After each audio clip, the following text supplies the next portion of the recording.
It was early June, and the air smelled like freshly cut grass mixed with the faint scent of exhaust from the city buses. I could hear the laughter of my classmates echoing across the quad, their excitement bubbling over like a fountain that refused to stop. Graduation day had arrived, and for months, I had imagined how it might feel to walk across the stage and finally have my family be proud. I had imagined the hugs, the smiles, the congratulations. I had imagined it all, and it had never been enough. My father, Robert Carver, was late, as always. That didn't surprise me. He was never one for punctuality unless it served him. My mother, quiet and hesitant, usually followed him around like a shadow, afraid to upset the fragile balance he insisted on maintaining. My younger sister, Mia, trailed behind with that effortless grace that always seemed to draw attention. A constant reminder that perfection could exist in one sibling while the other struggled simply to be seen. I gripped my diploma in my hands, feeling the embossed letters dig into my skin. A strange comfort in the small proof of achievement. Every other graduate around me was being photographed, celebrated, swept into arms that wanted to lift them higher than they already were. I scanned the crowd, hoping, just hoping, that maybe this year would be different. That maybe my family would show up early, maybe they would recognize something in me that had always been overlooked. They arrived 15 minutes late. My father's shoulders were stiff, his expression unreadable, the kind of look that could silence a room. My mother's eyes were red at the edges, trying to hide tears behind a forced smile. Mia's grin was too wide, too rehearsed. As if the world had already chosen her as the favorite. And I was simply the shadow in the background. After the ceremony, as the crowd started dispersing, I approached them cautiously. My heart a fragile bird trapped in my chest. My father held out a small, plain box. I didn't recognize the weight of it at first, just the faint rustle of the paper and the cold certainty in his gaze. "Open it," he said. Inside, there was a one-way bus ticket. Seattle to Denver.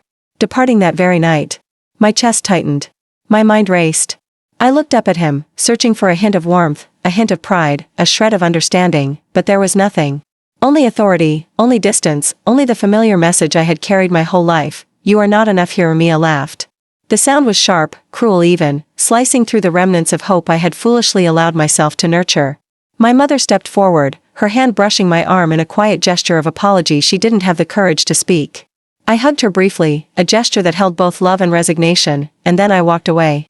I left my family there, standing on the steps of my life, unbothered by the fact that they thought they were controlling mine. The bus ride to Denver was long and mercifully quiet. The city passed in blurred greens and grays, a landscape of possibility stretching out before me. In my backpack, I carried nothing but essentials and a silent vow: I would not look back. I would not seek approval, I would not let them see the woman I had become. Denver had been my secret life for 3 years.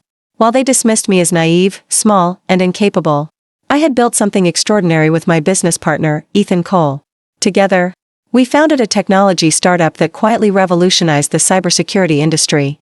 We worked in cramped offices, fueled by instant coffee and long nights, coding, pitching, designing systems that would one day protect millions. No one in my family knew. Not my father, not my mother, not Mia. They didn't ask. I didn't tell.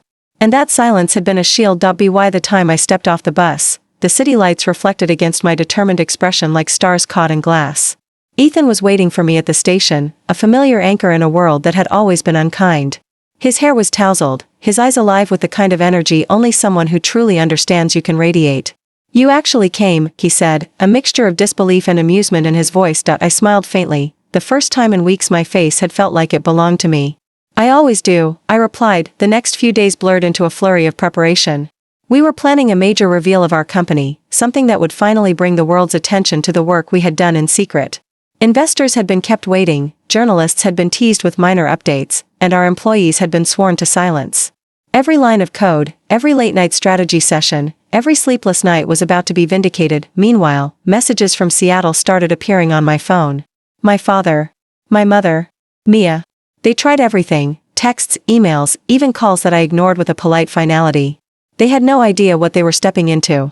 They had no idea that the girl they had tried to exile had not only survived but thrived beyond their imagination. The day of our reveal, the convention hall buzzed like a living organism. Cameras clicked, lights flashed, and the crowd murmured in anticipation.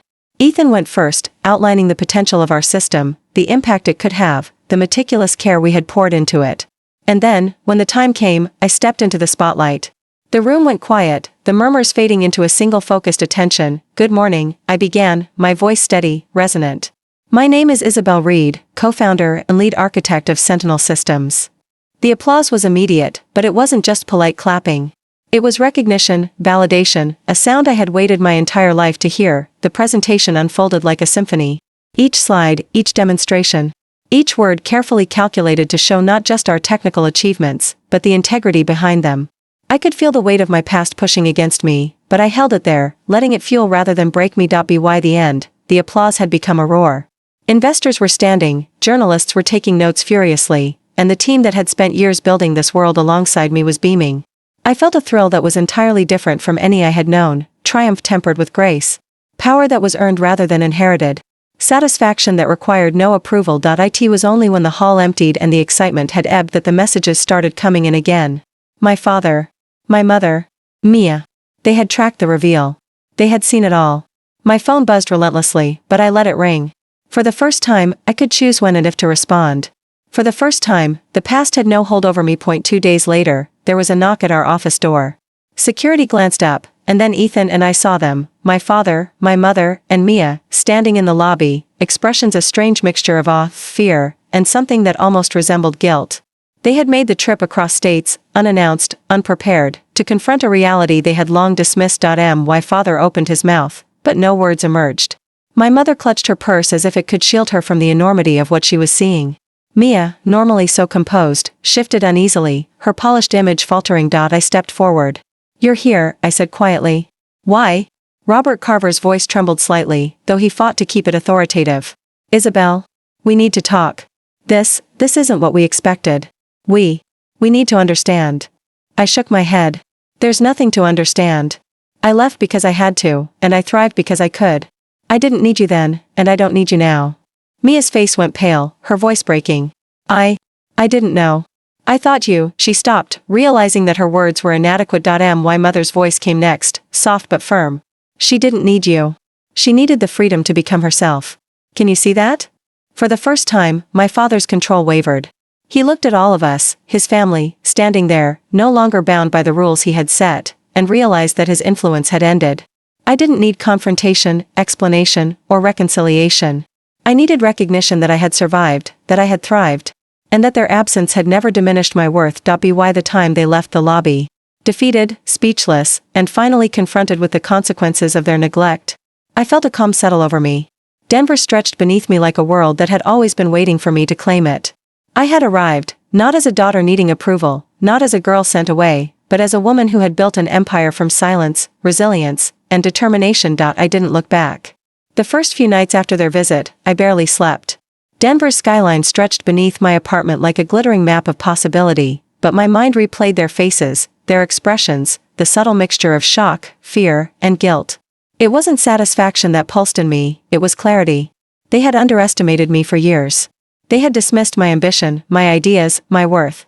And now, finally, they were seeing it firsthand. I spent that evening walking through the office, past the glass walls that revealed our bustling team working on the latest Sentinel upgrade. Engineers huddled over screens, interns sketched out designs, and I realized something I had long known but never fully embraced. I had created a life completely of my own. A life that required no validation from the people who had tried to define me. Ethan joined me on the balcony. He leaned against the railing, eyes scanning the city lights, and for once, he didn't speak. Silence stretched between us, comfortable and heavy with understanding. "They're going to keep coming back," he said finally. "This isn't the end." "I know," I replied. "And every time they do, it'll only remind me how far I've come. I'm not here to argue, not here to justify. I'm here to be seen. And if they can't handle that, then that's their problem." 2 weeks later, my father called again. The number was familiar. The tone even more so. "Isabel," he said, voice tight, controlled. "We need to talk. Your mother? She's worried. She doesn't know what to do." I let the call ring for a while before answering. The calm that came over me as I pressed the phone to my ear was almost shocking. No tremor, no anxiety, just steady strength. "Hello, Dad," I said, my voice measured. There was a pause. Then, "I don't understand. How did you build this? This company, this? Everything?" "I worked," I said simply. "Like you told me to when I left, stand on my own. I just did it differently than you expected." Silence again. He had no reply because there wasn't one that could fit the truth. The truth was I had surpassed every expectation, every limitation, every boundary he had tried to impose. And I was just getting started. The next day, I received an unexpected package at the office. Inside was a framed photograph, me as a child, holding a small trophy from a science fair. A note attached read, "We didn't know. We see you now." My first instinct was to throw it away. My second was to study it. Carefully, I tucked it into a drawer, not to destroy, not to forgive, but to preserve. It was a reminder of the delicate balance between acknowledgement and control. The company's growth continued at an exponential pace. Media coverage intensified. Invitations to speak at conferences came flooding in. Investors who had once hesitated now courted us relentlessly. Our software was implemented by major institutions, protecting data for millions. And every headline that featured our achievements reinforced a single undeniable fact: I had succeeded. Entirely on my own terms, and then came the final confrontation. I had anticipated it, but when they walked through the office doors again, I felt nothing but a quiet strength.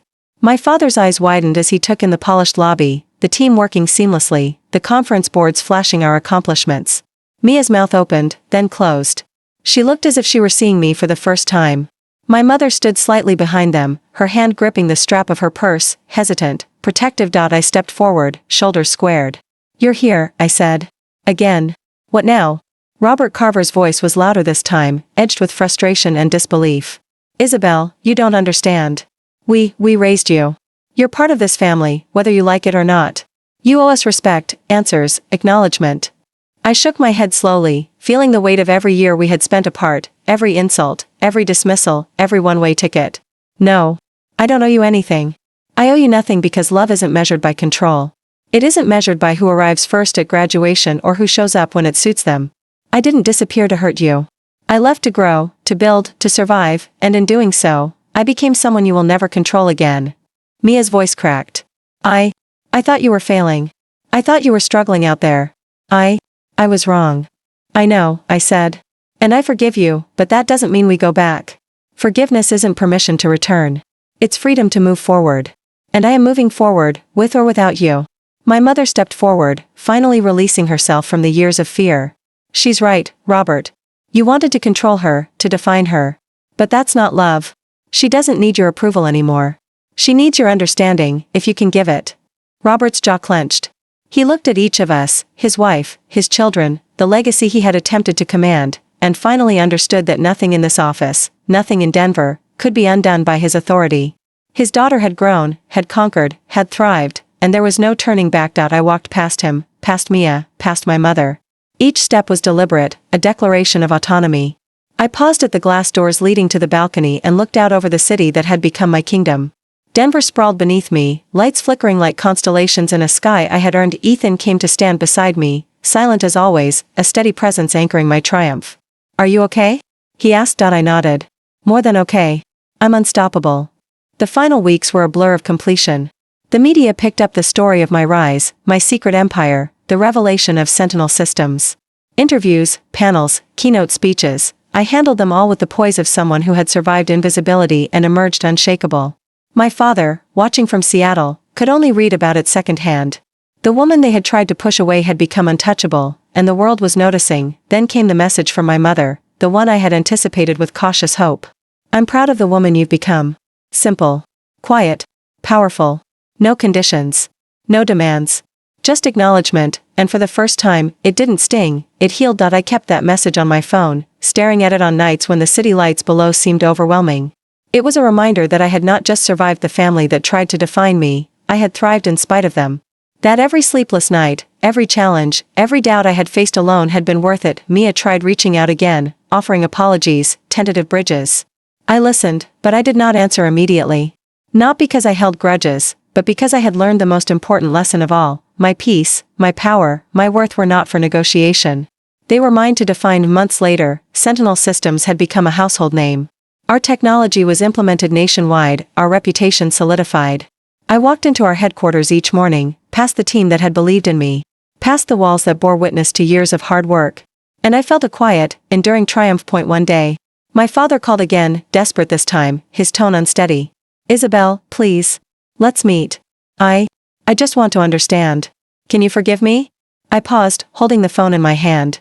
I pictured the long nights, the dismissals, the one-way ticket that had been meant as exile. And then I smiled. Calm, steady, unshakable. "I forgive you," I said. "But we will never return to the way things were. I am who I am. That's enough." I hung up and stepped onto the balcony. The city stretched before me, alive with possibility.